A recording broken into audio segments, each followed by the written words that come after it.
Surprising outcomes from Tuesday's primaries, controversy around license plate readers, New York City's fight over the second home tax, taxpayers funding the godshot, and social media lawsuits. Welcome to the States, powered by the Center Square. It's Wednesday, August 12th, 2026, and I'm your host, Greg Bishop. Wisconsin Democrats just pulled a surprise. David Crowley, the Milwaukee County executive who had already dropped out of the governor's race, is now the Democratic nominee. He holds a more than 3,000 vote lead with 98% of the vote counted and is the projected winner over State Representative Francesca Hong, a Democratic socialist whose past social media comments drew heavy scrutiny. Now, Crowley will face Republican Tom Tiffany in November.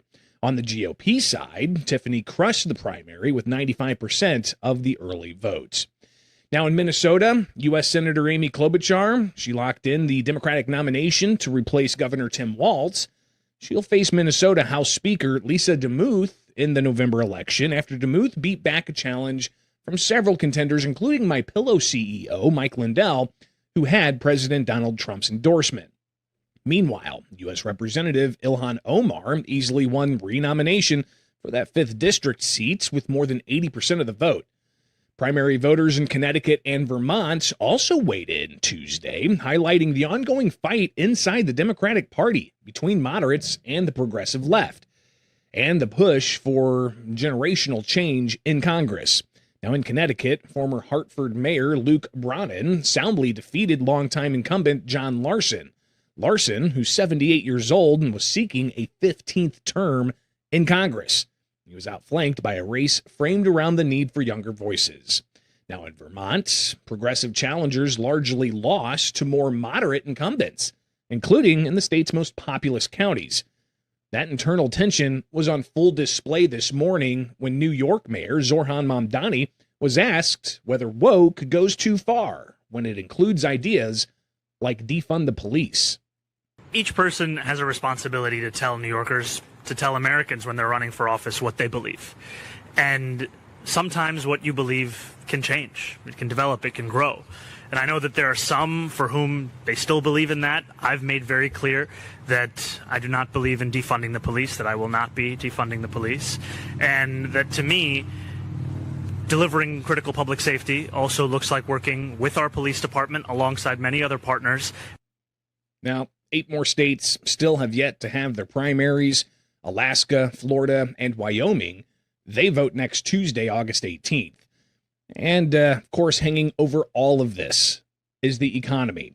Numbers out just this morning from the Bureau of Labor Statistics show the Consumer Price Index rose just 0.1% in July after falling 0.4% in June. Now, over the past year, prices are up 3.4%. Shelter and food both ticked up 0.1%, and while energy dropped 1.5%. Medical care, airline fares, and a handful of other categories also rose. Now, where this all heads from here is the question. Be sure to subscribe for the Center Square newsletter at thecentersquare.com and join us here weekdays for the States. Yes, sir. There are some videos on YouTube that purport to have hacked Flock. At no point in time did that individual ever gain access to Flock's database. So did they gain access to video footage? Due to a bug for a very limited number of cameras for a very brief period of time, yes, but that did not give access to the system. I can hear some laughter there in the halls of the Virginia legislature. That was part of an exchange that took place this week in West Virginia about the scrutiny on license plate reading cameras and the databases behind those cameras. Tristan Levitt, the West Virginia state delegate that raised those questions, he joins us now. Tristan, obviously this is an issue we're seeing spread across the country with people concerned about this, but who exactly was that fielding your questions earlier this week? His name is Kevin Kane, and he is the head of government relations for Flock Safety. So he's who Flock has had going to various legislatures, purportedly to answer their questions and their concerns, but he was very unprepared to answer a lot of questions. And as you saw, the legislature really felt that he was quite misleading on some others. And this issue obviously is about the database behind these cameras, very sophisticated equipment, very sophisticated software. We're seeing all kinds of troubling headlines we'll touch on here in a moment. But here's just a little bit more from that exchange that you had of this Flock official telling you guys it's never been hacked before, but you delved a little bit deeper with some pretty alarming stories from the past. Let's see this other clip. How many incidents have there been where raw video footage has been accessed from outside of authorized users? I'm not aware of any other. The digital news outlet 404 reported that 60 of your cameras in Bakersfield, California were able to be accessed. That had to do more with a bug issue rather than a Flock security issue. Aren't bug issues how things are hacked into all the time? I'm not a hacker. I can't speak to exactly how folks do those practices. Tristan, your thoughts on his response there? Well, I should say first, that was for my social media. That was a cut of some different elements there. So that did not happen all chronologically in that exact order there. But overall, the same questions came up where he very assertively in his testimony at the beginning said they'd never been hacked. He was asked by my colleague, a delegate from an area that has just adopted Flock cameras in their municipality, about videos on YouTube purporting to contain hacked video. And he said, no, that is absolutely false, that we have not ever been hacked. So to dig deeper and find out that their cameras have been accessed, really is challenging for a couple of reasons. One, there are obviously concerns about these cameras from really across the political spectrum. And so as lawmakers trying to decide what level of involvement the state legislature should have, it's very difficult if you are not getting straight information directly from Flock themselves. Voters can decide in any of these cities, if they don't like what the city council did, they can vote those people out. And at the state level, we want to be very cautious before we go banning technologies or, in terms of how we might limit the use of those technologies. But we really rely on the information that we get from those who create the technology to know best how it works. And if he's providing information we can't rely on, that's just untenable for us. Tristan, 15 years ago, I've been covering some form of police technology, and even on the local level in Springfield, I saw these interesting cameras on the back of a squad car and inquired about it. They let me do a ride along. It turned out that they were using, at that time, back in 2011, just some cameras on the back of a squad car to pick up license plates that they could find of people who had outstanding parking tickets so that they could put boots on those vehicles. And that was the initial foray into it. Now we're seeing it develop to where you've got story after story of alleged kidnappers, alleged murderers being found with these Flock camera databases and these networks. We even have a story recently this week of Flock being used to assist in catching somebody alleged to help a minor steal a sports card worth $12,000. So there's some interesting examples of this, but are there concerns about the civil libertarian side of this equation? Well, it's clear that a lot of people do have concerns on civil libertarian side. And so again, as a policymaker, you're trying to balance those. There are clearly some very useful ways that license plate readers can be utilized. And as you see the things that they've done to, again, get abductors, to catch drug traffickers and others, that you can understand why law enforcement agencies want to use this kind of technology. So the question really becomes, what kind of safeguards do you have in place? And that's both at the technical level for just the device itself. That really goes to what the conversation I had with Flock's representative there, and then to what policies there are to stop police departments and others from abusing them. And of course, the central hub of all this is Flock themselves. And it became very clear from our conversation, they had very little in the way of their own safeguards. But the bottom line is, at the end of the day, for those that are most concerned about civil liberties, it comes down to at what point should a warrant be required? And trying to draw the line on that, again, depends on getting accurate information about how that technology works and how expansive it is, because that's the difference between a one-time snapshot of your license plate, which an officer sitting there could do, and something that tracks you in a very much more comprehensive way, and which potentially is open and exposed to hackers and others who would seek to exploit that data. And we're seeing some actions being taken against members of law enforcement in various parts of the country over alleged abuse of these systems. But as you're saying, this comes down to Flock, this police technology seeming to say, hey, we have things set as default. It erases everything after 30 days. But, law enforcement or a local municipality can go a different route and say, no, we want to keep all that for longer than 30 days. Should this be dictated from the state level and what these guardrails are, or should it be more of an issue like all the other constitutional rights that we have, something that's important and consistent across the country? Well, I am still trying to determine the answer to that. There have been some consideration at the national level of how these are used. And again, some states have also looked at things. This same individual testified in front of Connecticut's legislature back in March. They felt that they were misled, according to reporting, because he very emphatically said that they had not shared their data with federal law enforcement agencies. And it became clear they had in the past, but simply were not doing so at that point in time. But where the policy is set, I think really remains to be seen.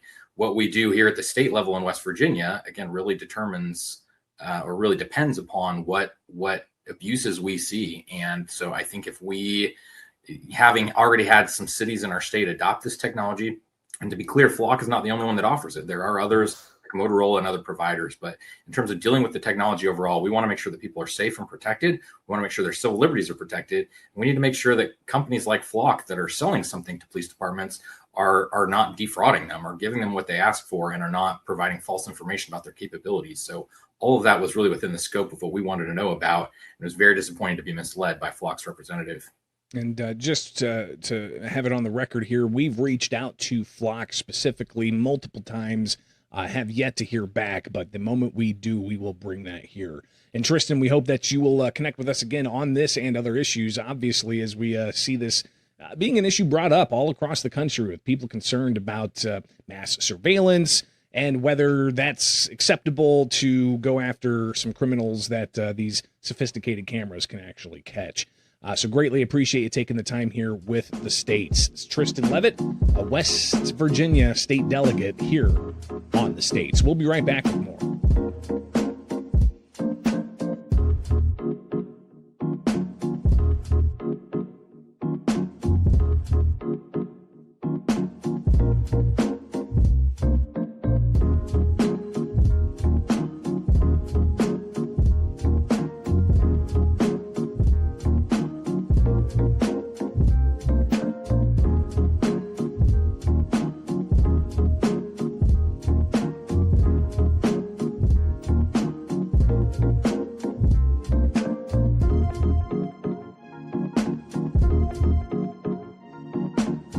There are a few things more certain in New York City than death, taxes, and Randy Mastro filing a lawsuit against this administration. So we look forward to vigorously defend our city's position in court.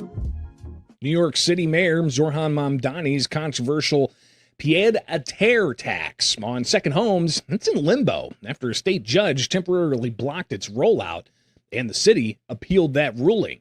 Welcome back to the States. I'm Greg Bishop. The Center Square contributor Chris Wade reports the ruling issued this week by State Supreme Court Judge Wayne Ozzie. It ordered the city to take down a public list of 900,000 plus homes that could be hit with the new tax on homes worth more than $5 million. It also barred the city from collecting the tax from 17,000 property owners who were later flagged as suspects to the new tax. Now, hours later, the Mamdani administration appealed that ruling and secured a decision that keeps the legal fight active ahead of oral arguments scheduled for August 31st. Now, the move blocks the lower court's order from taking effect until the city's appeal is heard. Mamdani, he was asked about this earlier this week, saying that they look forward to defending the city's position in court. And we are confident in our position. And that is a confidence coming from both the legality of the city's actions as well as the importance of a surcharge on secondary homes worth more than $5 million, a surcharge that will help fund safer streets, that will help fund stronger schools, and it will help fund the city that New Yorkers deserve. Now, the lawsuit was filed Monday by several New York City residents, Simon Headley, Rachel O'Brien, and Carmine Morano, who alleged in the complaint that the city wrongly flagged their primary residences as subject to the tax. Randy Mastro, a former first deputy mayor who's representing the property owners, claimed in court filings that the city's decision to release a list of nearly 1 million properties that might be subject to the new tax set off a panic among homeowners. Mastro said in a statement, "We are very gratified the judge's decision, which has vindicated the rights of hundreds of thousands of New York City homeowners who were subjected to a process they never should have been part of in the first place." But Mamdani said that there will be more to come, as there's time for those whom he says owe the tax for them to file their appeals.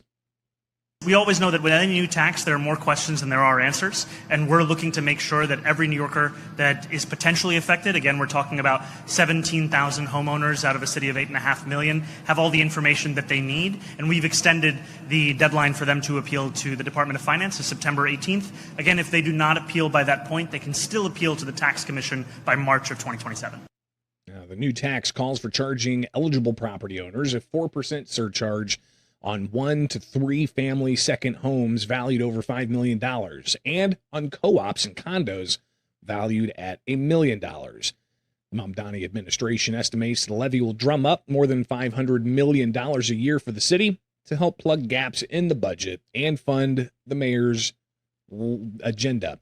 Now, Mamdani has defended the tax, a key plank of its Tax the Rich campaign, saying it will only impact wealthy owners who had claims that they're sitting on empty properties as they reap huge financial rewards, the Mamdani administration said. And they're looking to hold these individuals accountable to that new tax. Be sure to stay on top of this story, as we will, at thecentersquare.com. You can subscribe for the newsletter for free. Be sure to tune in here to the States weekdays. We'll be right back with more.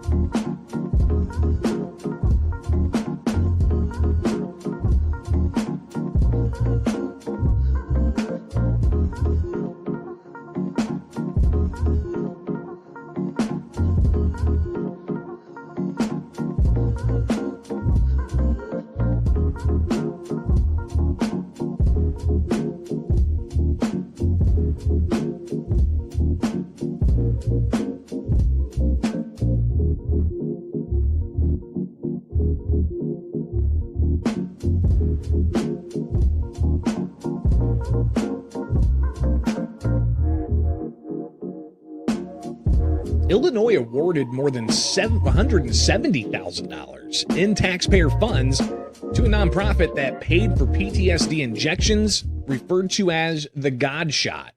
But an investigation by the Center Square found that treatments and its claims not supported by clinical trials, and all of that grant money is going to a clinic owned by the nonprofit's founder.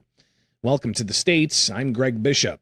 In the past decade, government grants to nonprofits and the number of nonprofits that receive tax dollars, it has doubled. And that's raising questions about whether public dollars are being wasted. Joining us to discuss his investigation into one of these nonprofits here in Illinois is the Center Square investigative reporter, Jared Strong. Jared, thanks for taking time. It's just an absolutely incredible story, and it seems to be just a very small slice of the grand scheme of what the investigative unit has found here at the Center Square. Tell us about it.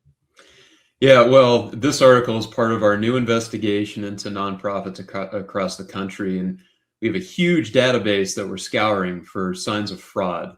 You know, big increases in revenue, big salaries to executives, and that's how I stumbled across this one in Illinois.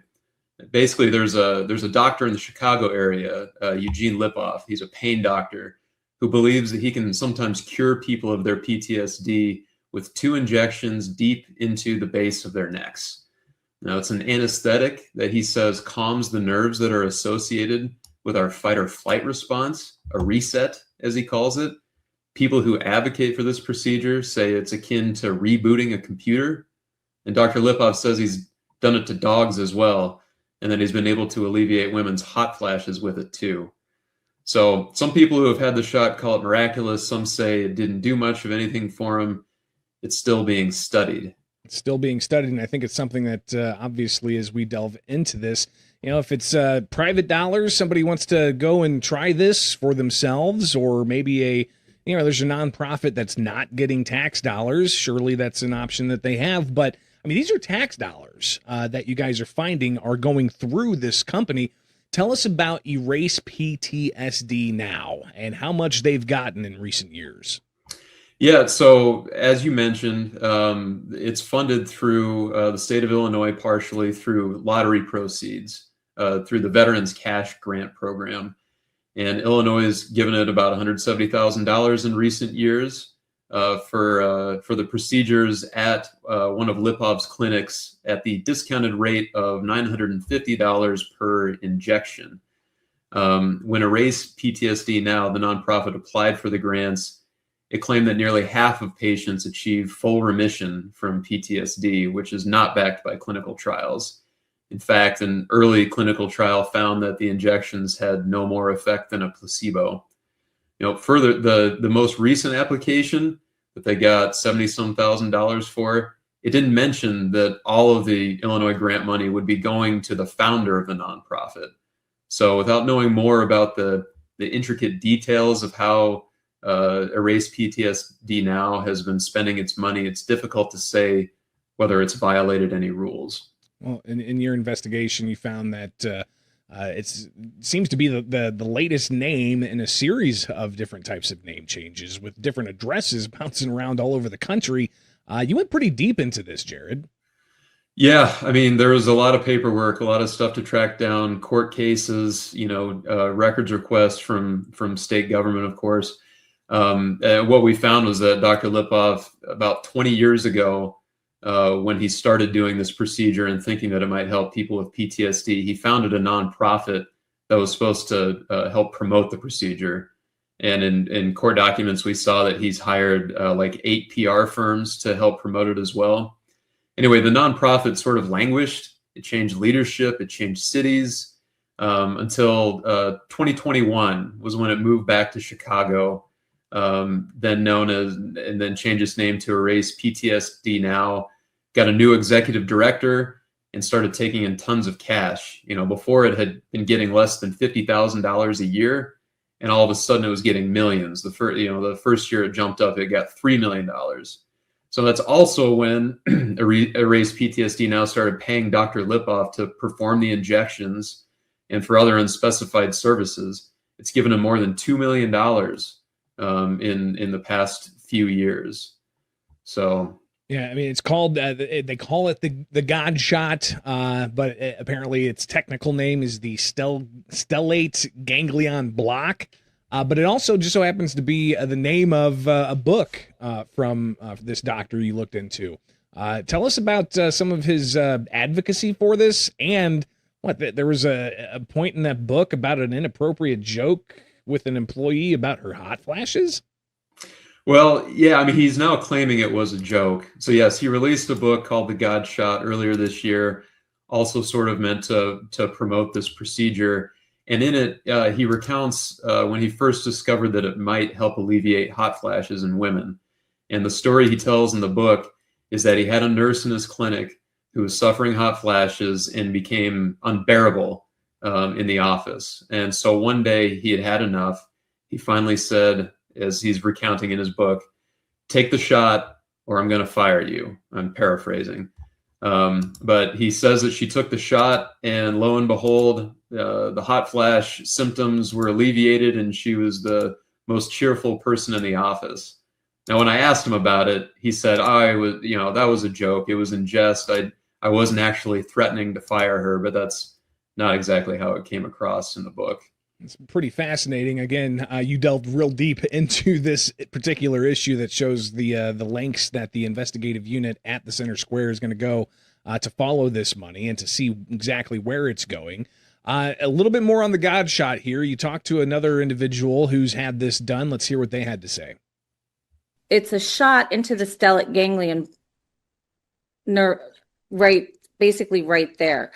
And it stops everything for a little bit. It numbs so it can reset. So it's basically the same thing as an epidural. And what's believed is during that point of numbness, it's resetting the amygdala. So you're not as reactive to the different your sleep problems can go to rest, hypervigilance, all that sort of thing kind of dissipates, and you're more relaxed and it's reset afterwards. It's shared in a way that kind of makes it authoritative, right? First off, who was that? And second off, what are you finding out about whatever clinical trials there may be about this God Shot? Well, that is the executive director of Erase PTSD Now, Colleen LaCosta. She lives in Florida, and she and another board member talked to me about getting the shot. Neither of them have been diagnosed with PTSD, but they said that it helped calm them. Another interesting note about the executive director is that she actually has two full-time jobs, similar jobs. She's also the executive director of another nonprofit in Florida where she lives, and she's collecting two roughly $100,000 a year salaries from those nonprofits. So, there's anecdotal evidence that the shot helps some people, but there's ongoing clinical trials that have shown moderate help, but not to the extent that they claimed when they got state grant money, that it could, result in the full remission of up to half of the people who are treated. And again, that's the story here. We've got a growing number of nonprofits that are getting your tax dollars all across the country to do a variety of different things. Jared, obviously, when you look at some of these 990s, as we talked with managing editor Art Kane earlier this week, you're not just going through and grabbing random ones. You guys are looking specifically for some key indicators that could point to fraud. If you're getting tax dollars and you're paying a CEO of the nonprofit $300,000 or more, that's going to raise some substantial questions here. Yeah, again, we're looking for big increases, big blips, where a nonprofit might get a whole bunch of money compared with the year before, and then maybe they fold a year or two later. We're looking for executive salaries that occupy almost all of the expenditures that a nonprofit has.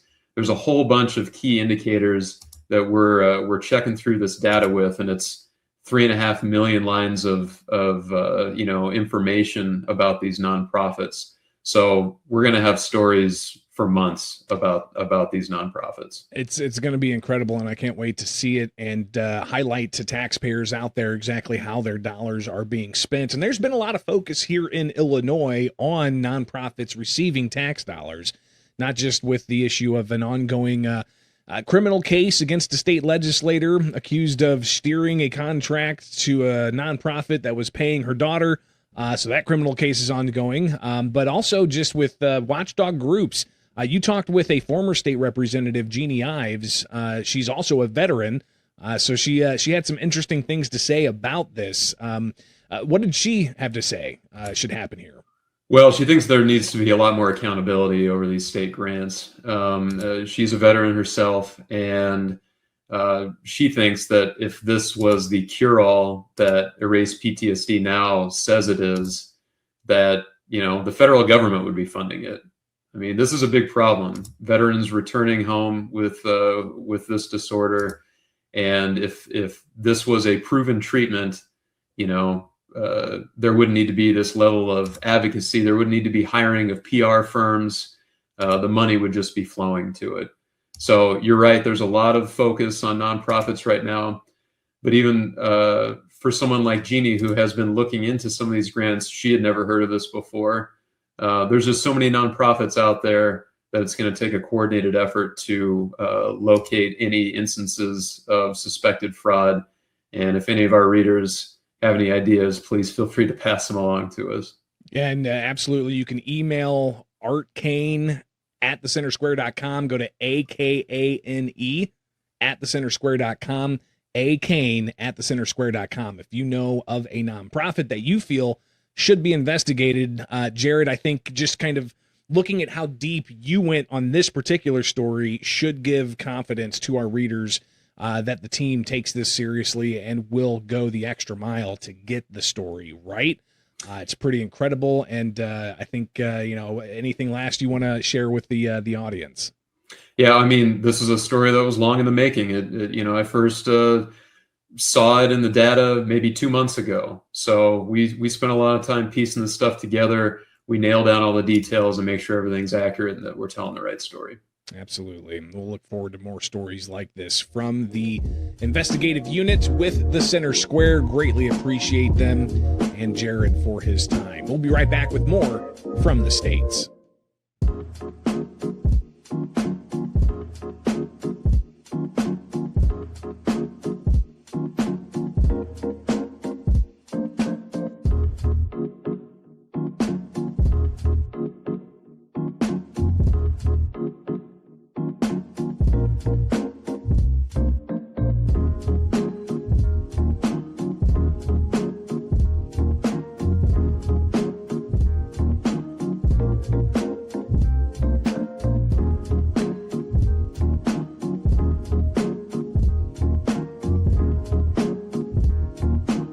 We've all heard of FOMO, right?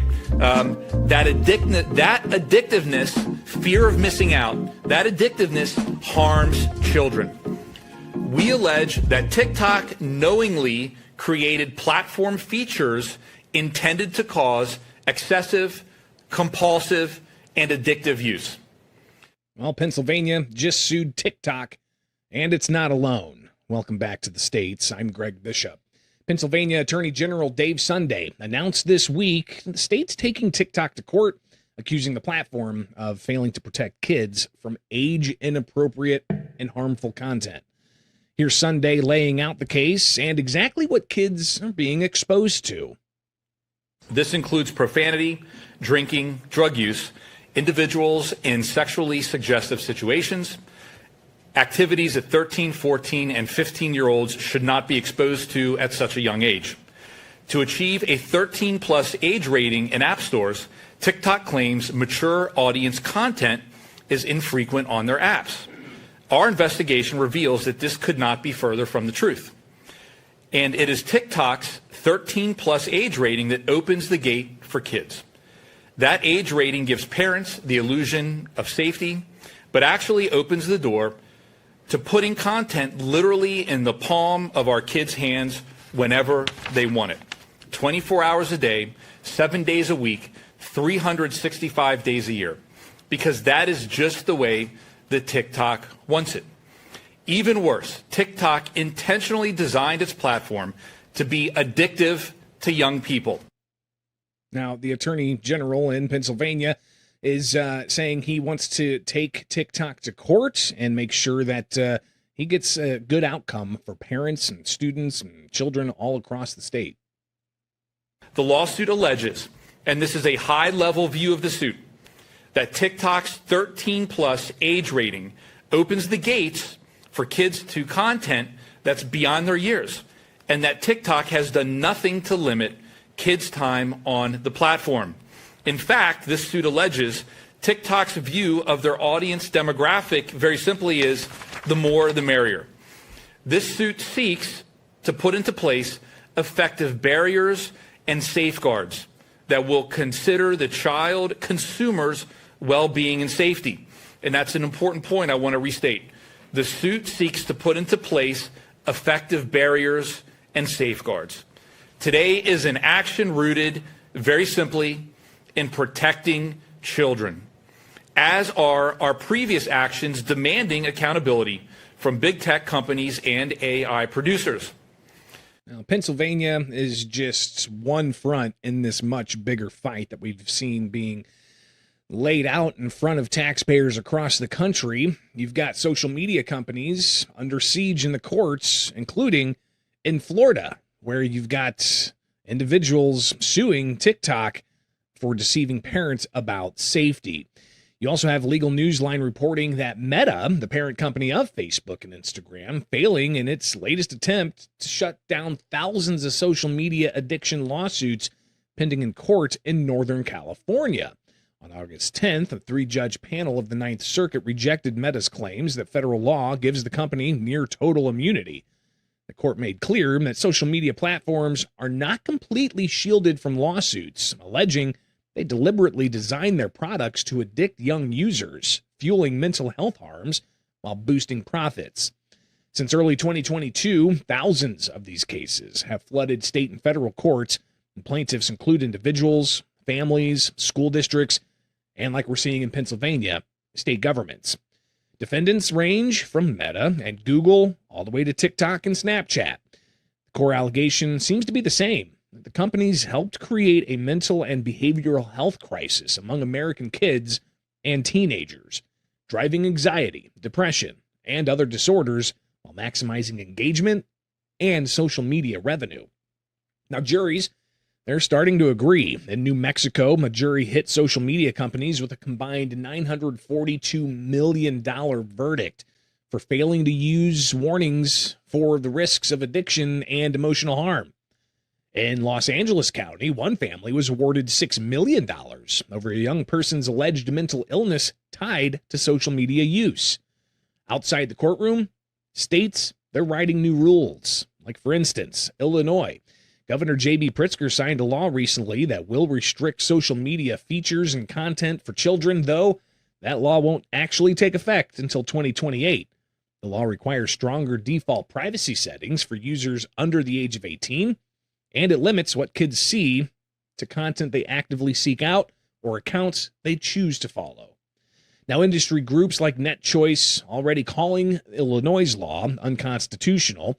The vice president of government affairs told the Center Square the group remains opposed and previously urged Illinois' governor to veto that bill, warning that it would invite litigation, also known as lawsuits.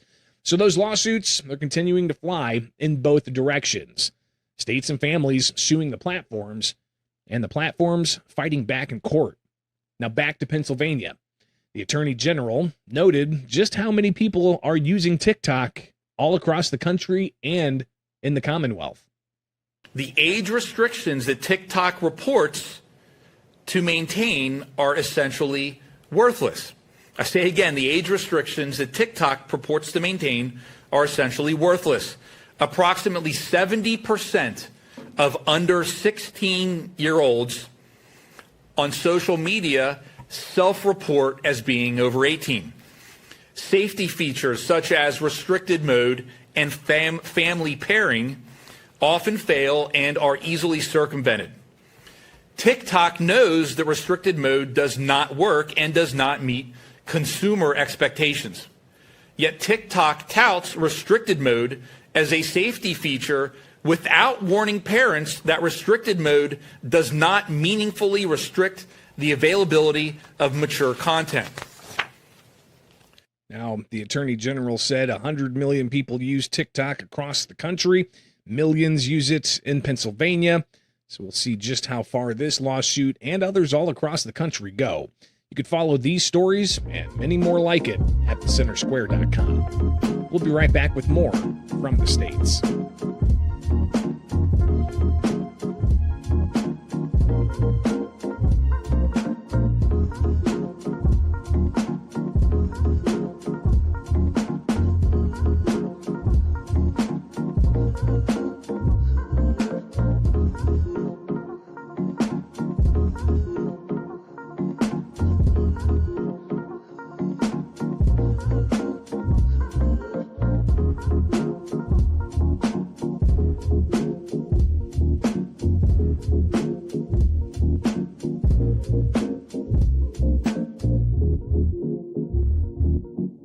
Welcome back to the States. It's now time for America's Talking, with headlines from across the country that you can find in the description below or in your inbox with the Center Square newsletter, free at thecentersquare.com.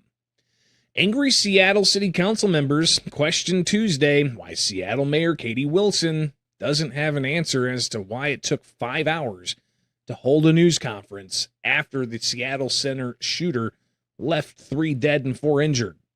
Now, Wilson announced Tuesday morning in a press release that she had asked the city's Office of Inspector General to conduct a review, but that review won't be completed until late September.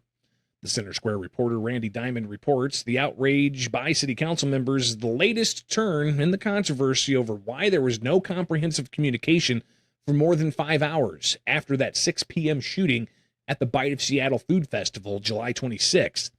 The aftermath of the shooting led to Wilson demanding the resignation of former police chief Sean Barnes, who resigned after just 18 months in office. Wilson had admitted to making a mistake in the communications July 26th, but has insisted a comprehensive review is needed. Ed Benz has owned houses in Allegheny County, Pennsylvania since 1999, but recent tax increases are eating into his profits so much he might not be able to keep them. Last year, officials in western Pennsylvania County, they raised its property tax rate by 36%, the first hike in more than a decade. In this upcoming school year, more than 24 of the county's 42 suburban school districts are poised to raise the property tax rate an additional 1 to 5%. The founder and owner of MCF Group, a property management firm, Benz, who's 61 years old, he owns 40 properties, all but one of which are single-family homes worth $100,000 to $250,000. He estimates the proposed hikes have sliced his profits by 3%. He said if they keep up these increases, he may be forced to exit the business. You can read more from the Center Square investigative reporter Mark Strickers at thecentersquare.com. Nonprofit organizations in New York getting more tax dollars to bolster their facilities against terror attacks or hate crimes. That's after New York Governor Kathy Hochul made an announcement Tuesday. Hochul said the more than $32 million in federal tax funds is being diverted to 157 New York nonprofits facing an increased risk of terrorist or other extremist attacks to strengthen the security of their facilities, as well as enhance their overall preparedness. Now, the funding provided through the Federal Emergency Management Agency's Nonprofit Security Grant Program is being doled out to New Yorkers in two separate awards, $28.4 million for organizations within the city of New York metro area, and $3.6 million for organizations outside of the Big Apple. It's being administered by New York State Division of Homeland Security and Emergency Services. And Arizona and other Democratic states, they sued the Trump administration to prevent the administration from implementing health insurance changes, which experts say are aimed to make healthcare more affordable. The Center Square contributor Zachary Schmidt reports that 21 Democratic states filed the lawsuit to stop the change to the federal government's 2027 payment notice, which sets the standards for the Affordable Care Act marketplace and related individual market insurance programs. In the 2027 payment notice, the Trump administration is trying to provide consumers with more options when shopping for health insurance, allowing insurers to offer varied plan designs and stopping limits on non-standardized plans, which allow insurers to offer different types of premiums and deductibles. The payment notice will also allow non-network plans that let consumers choose healthcare options outside traditional networks and catastrophic plans with terms of up to 10 years. And they'll also have adjustable cost-sharing options. Attorney General Chris Mays opposes the payment notice, saying it will remove out-of-pocket protections and push families toward catastrophic plans, which will move costs from insurers to patients and hospitals that can't afford it. And that's just some of what America is talking about. You can get these and other headlines at thecentersquare.com. From my studios in Central Illinois, I'm Greg Bishop. You can join us back here Thursday for more stories impacting you, the taxpayer, from across the country, only with the states. Powered by the Center Square.